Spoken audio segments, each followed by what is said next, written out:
and greetings from grey Brussels. I'm super happy to speak today at the Slovenian No Food Waste Day on behalf of civil society groups across Europe. Zero Waste Europe represents the voice of our network of change makers and grassroots organisations across the EU that seeks to change the way we manage our waste and resources. In Brussels, we advocate for legally binding food waste reduction targets across the EU from farm to fork. Today's a great opportunity to think and talk about one essential part of our daily lives that has a huge, significant environmental footprint. But how much food do we actually waste, and why is it an issue? In 2021, around 130 kilograms of food were wasted per EU inhabitant. According to Eurostat data, households generated over 50% of food waste. That is a staggering 70 kilograms per EU inhabitant. But also on farms, between 11 and 18 kilograms of food are wasted per inhabitant. Globally, the food we waste causes 8 to 10% of greenhouse gas emissions. The area of agricultural land that is needed to produce food that no one will ever eat is as large as China and India combined.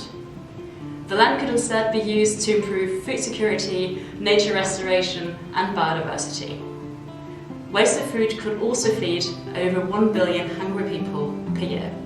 The EU and its member states have committed to the Sustainable Development Goals in 2015. Part of this commitment is to slash food waste by 50% by 2030.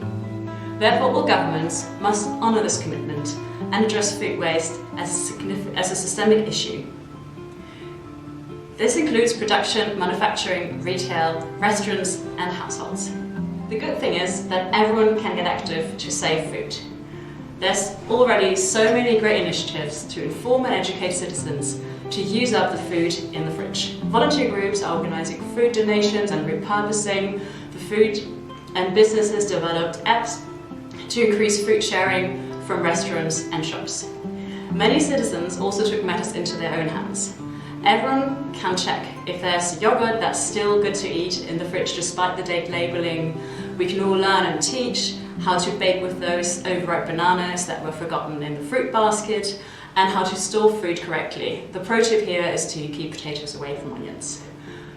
But also governments must address the market mechanisms that prevent ugly vegetables from ever reaching the supermarket shelves. Revising aesthetic standards, opting for short supply chains to avoid losses along the way, and avoiding standardized packaging can all help save food.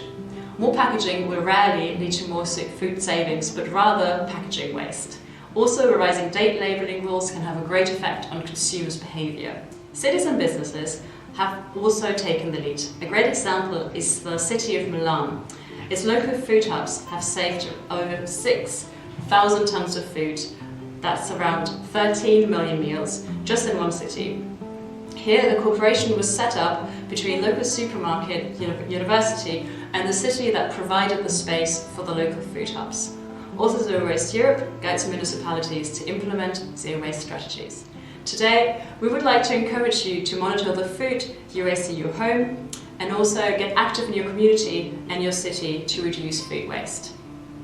Think about where and which foods you consume, and if community-supported agriculture is an option for you to make sure that everything that is produced by a local farmer gets on someone's plate.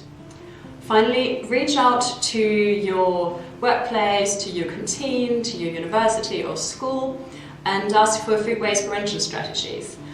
Take the leftover food from your favourite restaurants home, have a midnight snack, and finally, make sure that the bio-waste is collected separately and composted to become fertiliser for another meal. Thank you very much.